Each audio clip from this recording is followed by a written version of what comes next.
રાજપરા જે ભાવનગરમાં આવેલું છે. આના અગાઉ પણ મેં એક ખોડિયાર માતાનું મંદિર ચલાવેલું છે, એ છે ખોડલધામ. ખોડલધામ મેં પાર્ટ 2 ની અંદર ચલાવેલું છે, જે ક્યાં આવેલું છે? જે રાજકોટની અંદર આવેલું છે, જેને આપણે એક ખોડલધામ તરીકે આપણે ઓળખીએ છીએ. ક્લિયર? તો એ ખોડલધામ એ અગાઉ આપણે ચલાવી ગયા, એ બહુ મોટું મંદિર છે. એમાં જે સ્ટ્રક્ચર છે એ આખું સ્ટ્રક્ચર છે એ સોમનાથ મંદિરથી કોપી કરવામાં આવ્યું છે, એટલે કે સોમનાથ મંદિરના જેવું જ મંદિર છે એ ખોડલધામ બનાવવામાં આવ્યું છે, જે તમને ક્યાં જોવા મળશે? રાજકોટની અંદર જોવા મળશે. ખોડલધામ કહેવામાં આવે છે. ક્લિયર? ચલો. આપણે હતા રાજપરામાં. તો રાજપરા ક્યાં આવેલું છે? ભાવનગરમાં.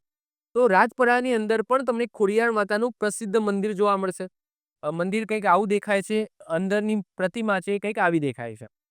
ઠાકુર સાહેબ વખતસિંહજી અખેરાજજી, જેને આતાભાઈ પણ કહેવામાં આવે છે, આતાભાઈ ગોહિલ તરીકે બહુ ફેમસ છે. તો આતાભાઈ ગોહિલ જે ભાવનગર રાજ્યના શાસક, ક્યારે? તો 1700 ઈસવીસન 1700-1800 ની શરૂઆતની અંદર ખોડિયાર માતાના ભક્ત હતા. તેમને પૂજા માટે ગઢધરાની નિયમિત છે એ મુલાકાત લેતા. ગઢધરા આગળ વાત કરીને અમરેલી, તો એ ક્યાં જતા હતા? અમરેલી જતા હતા. કારણ કે અમરેલીની અંદર ગઢધરા મંદિર આવેલું છે, જે ખોડિયાર માતાનું બહુ જૂનું મંદિર છે. આ જે ગઢધરા મંદિર છે એ ખોડિયાર માતાનું બહુ પ્રાચીન મંદિર છે. તો એ સમયે જે આ વખતસિંહજી અખેરાજજી, જે આતાભાઈ ગોહિલ તરીકે પ્રસિદ્ધ છે, એ ક્યાં જતા હતા?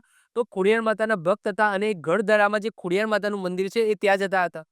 પછી એમને શું કર્યું? તો એમને ખોડિયાર માતાના માને ગઢધરાથી સિહોર, એટલે કે ભાવનગરના, એ વખતે ભાવનગરની તત્કાલીન રાજધાની હતી સિહોર. તો ખોડિયાર માતાને ગઢધરા મંદિરથી સિહોર ભાવનગરમાં આવેલું છે, ત્યાં આવવા માટે આગ્રહ કર્યો.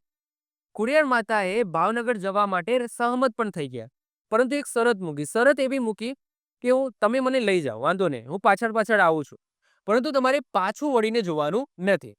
તો આજે આતાભાઈ ગોહિલ છે કે હા, વાંધો નહીં, હું પાછું વળીને નહીં જોઉં. એમને આ મંદિર ક્યાં સ્થાપના કરવાની હતી? સિહોરની અંદર એમને આ મંદિરની સ્થાપના કરવાની હતી. તો એ આગળ જાય છે, પાછળ ખોડિયાર માતા આવે છે.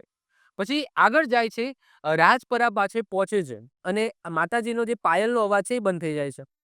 તો આતાભાઈ ગોહિલને એવું થાય છે કે માતાજી પાછળ આવે છે કે નહીં. તો એ શું કરે છે? આમ ચેક કરવા માટે પાછું વળીને જોવે છે, અને માતાજી છે એ ત્યાં ને ત્યાં જ એમની સ્થાપના થઈ જાય છે. એટલે કે માતાજીએ એમ શરત મૂકી હોય છે કે પાછું વળીને તારે જોવાનું નહીં. તો એ પાછું વળીને જોઈ જાય છે અને માતાજી છે એ ત્યાં બિરાજમાન થઈ જાય છે, જે આજે આપણે રાજપરા તરીકે ઓળખીએ છીએ. ક્લિયર? અને એમને જવાનું હતું ક્યાં? સિહોરમાં જવાનું હતું. ઓકે. તો આ એક સ્ટોરી છે, એક માન્યતા છે, એક કથા છે.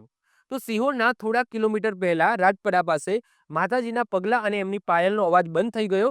આથી આતાભાઈ ગોહિલ પાછું વળીને જોઈ લીધું અને માતાજી ત્યાં જ સ્થળે, ઓકે, શું થઈ ગયા? બિરાજમાન થઈ ગયા, જે આજે રાજપરા તરીકે ઓળખાય છે.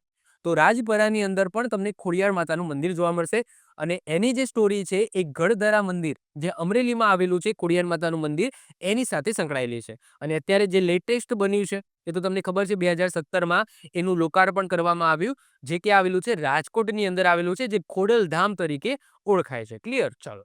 આવી જ રીતના ઓછા સમયની અંદર મહત્વપૂર્ણ નોલેજ મેળવવા માટે અને મને સપોર્ટ કરવા માટે આજે જ આપણી યુટ્યુબ ચેનલ ટીચિંગ કિશન ક્લિપને સબસ્ક્રાઇબ કરો.